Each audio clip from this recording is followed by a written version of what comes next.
The palace walls were painted with gold, but behind them lived only silence. No laughter. No music. Just the quiet footsteps of women who once had names. Every empire builds its beauty from something it refuses to see. And for 2,000 years, the Forbidden City hid the cries of those who were never allowed to leave. She was only 16 when they took her. Her name was Han, but even that would soon be erased. To the world, she was a tribute, a symbol of peace between nations. To her mother, she was a daughter stolen by hunger and war. To the emperor, she was an object. A gift. A possession. This is not a story of royalty. It is a story of what happens when power decides beauty is a cage.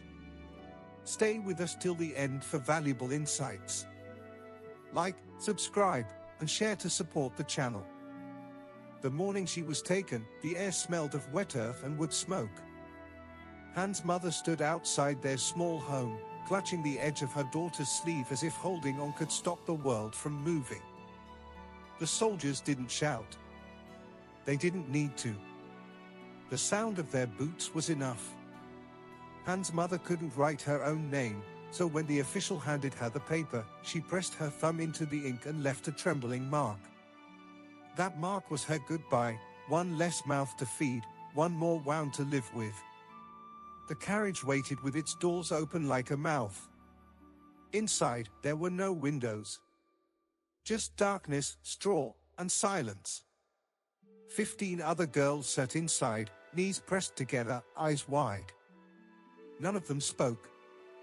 They all knew what speaking cost. Hours turned into days. The air grew thick, and the silence heavier. When one girl began to cry, an older woman covered her mouth to quiet her sobs. They had heard what happened to those who disobeyed. On the fourth night, someone tried to escape.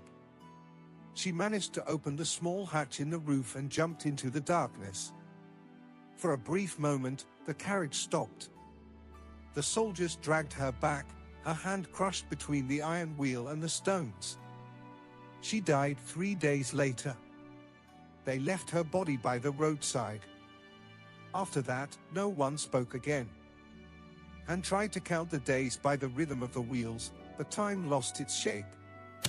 The world outside became a memory, and the faces of her family blurred in her mind. When the carriage finally stopped, the doors opened to a new world, a world wrapped in red walls and golden gates.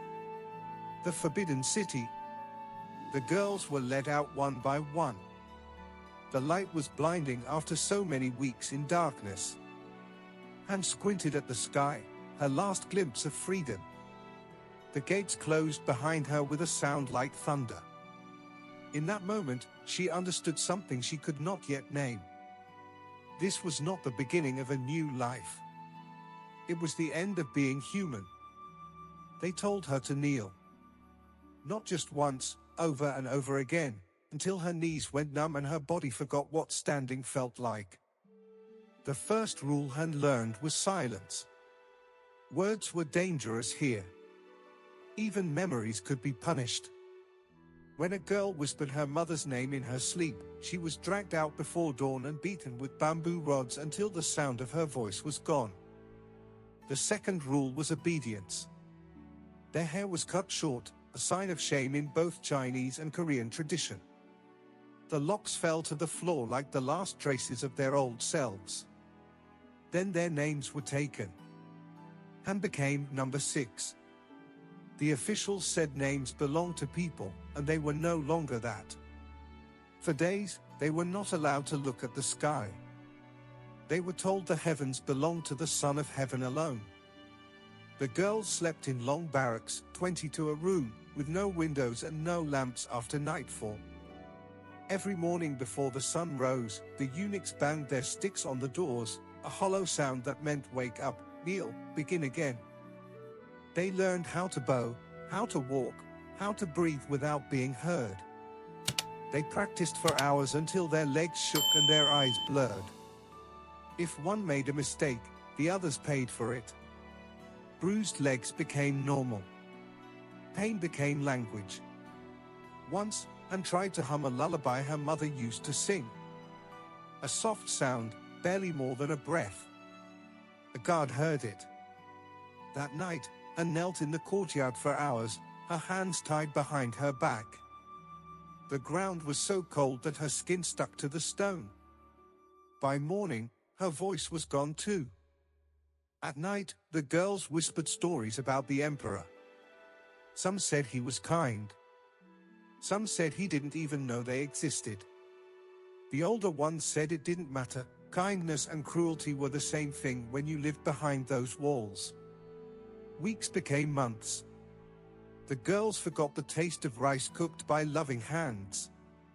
They forgot the sound of their own laughter. They forgot the warmth of sunlight on their skin. By the time the training was over, Han no longer remembered what it felt like to be 16. She was number 6 now, a shadow in silk, waiting for a fate she could not escape. When the day of selection came, the air inside the palace changed.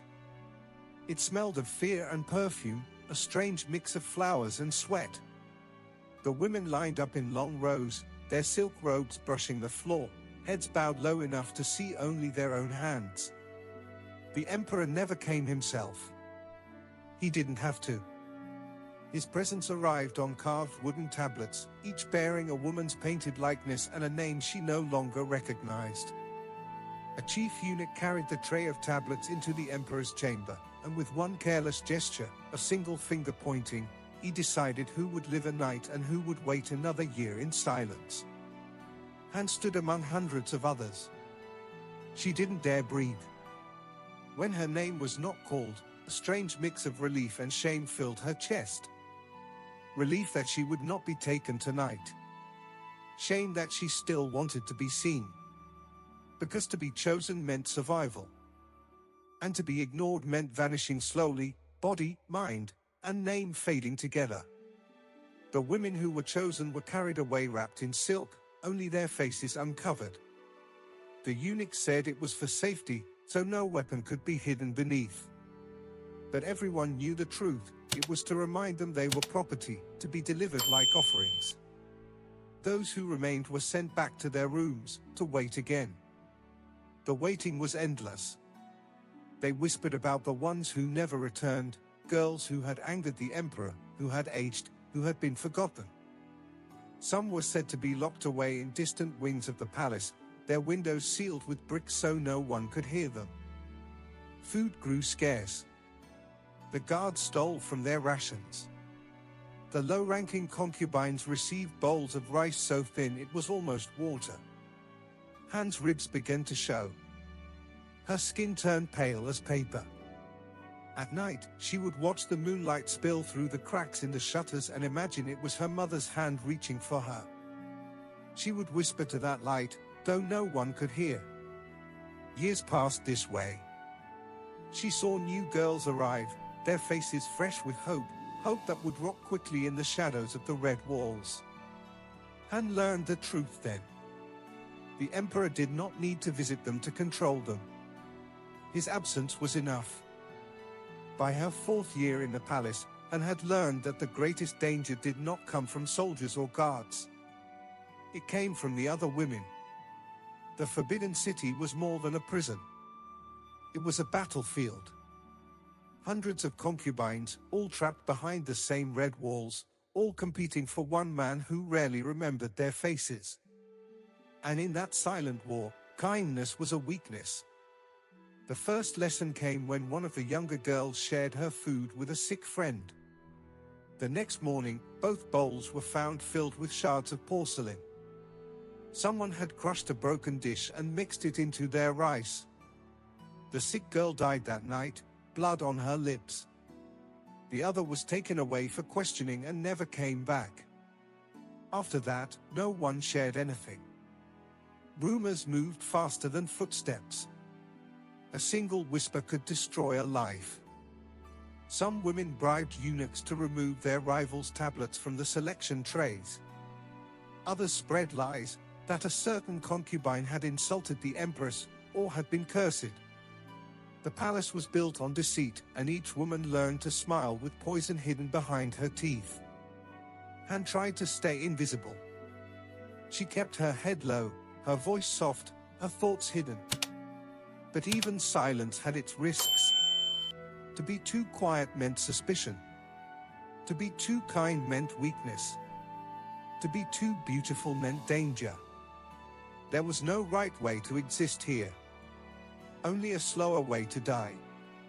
Sometimes, in the evenings, the sound of wailing came from distant courtyards. A woman punished for disobedience. Another accused of betrayal. The others would pretend not to hear. It was safer that way. Han's hands trembled every time she was called to the courtyard for inspection.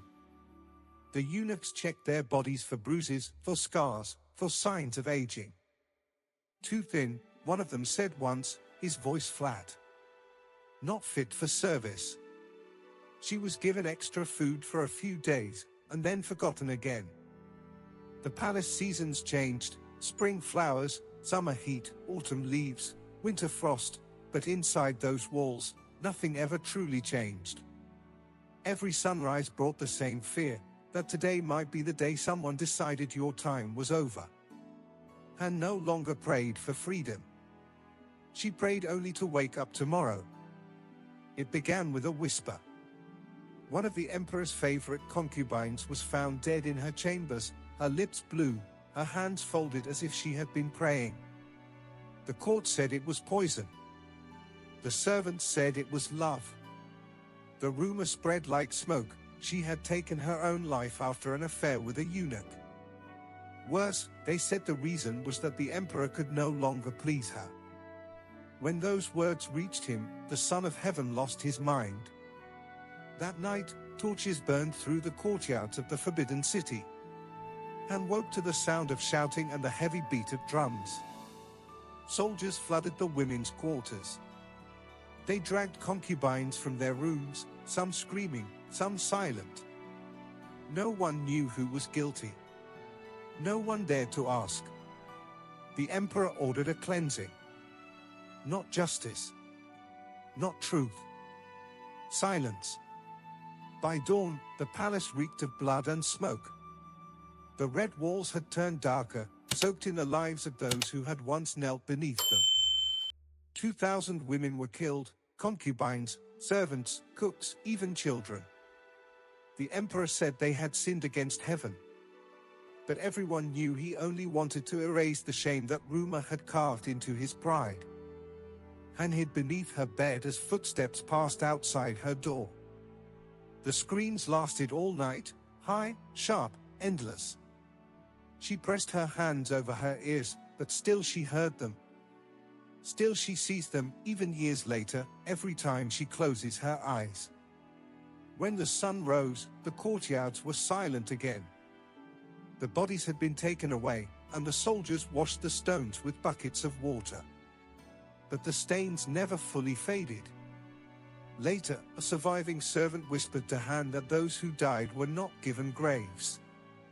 Their ashes were scattered in the palace gardens, buried beneath the flowers that visitors would later admire. For days, the palace smelled of death and perfume.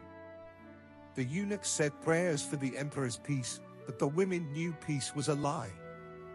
Han had survived, though she didn't know why. Perhaps by accident. Perhaps because her name had never mattered enough to be noticed. She should have felt relief, but she felt nothing. Her heart had turned to stone, her tears already spent. That night, she looked at the moon and wondered if the heavens had turned their face away from the palace of men. 3 years after the night of blood, the emperor died. The news spread through the Forbidden City like thunder trapped inside stone walls.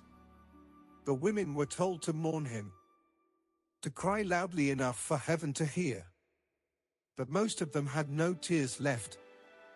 Han stood among them, wearing a robe of pale mourning silk. Her hair, once black and soft, had turned dry from years of hunger. Her face was thin, her eyes hollow. She had lived 16 years inside those walls, and not once had she seen her mother again. That night, a list was written, the names of the women chosen for Xuanzang, the accompanying sacrifice. They were to be buried with the emperor so he would not be alone in death. Some families considered it an honor. The women knew it was another kind of cage. When Han's name appeared on the list, she did not scream. She simply bowed her head. Perhaps she had been expecting it all along. She had no one left to beg for her life. 3 days later, the chosen concubines were led to a large hall filled with lanterns and music. A final banquet. Plates of delicacies they had never been allowed to taste before: roasted duck, sweet rice wine, candied lotus. The eunuchs smiled as they served the food, but their eyes were empty. Some of the women tried to eat, pretending it was a festival. Others just stared at the silk cords folded neatly beside each plate. White silk, the color of purity, the color of death. When the music stopped, the room went silent. They were told they could choose to hang themselves quietly or be helped. Han took the cord in her hands. The silk felt smooth, almost kind. For a moment, she thought of her mother's touch, that last morning, the trembling fingers brushing her sleeve. She thought of the road that had taken her away, the sealed carriage, the years of waiting, the girls who never returned. And then she made her choice. The next morning, the eunuchs carried her body to the emperor's tomb. They dressed her in a new robe, white and shining like moonlight. She was placed sitting upright beside the man who had destroyed her life, surrounded by others who had met the same fate. The doors of the tomb closed with a deep echo, sealing them away forever. Centuries passed. The palace became a museum. The tourists came with cameras and laughter, walking the same courtyards washed with the blood of the forgotten. They admired the yellow roofs, the carved dragons, the painted gates. Few noticed the old wells at the corners of the gardens. Fewer still knew why some walls still bear the faint marks of desperate hands. Han was 16 when they took her. 32 when they hanged her with white silk. And though her name is lost to history, the stones still remember.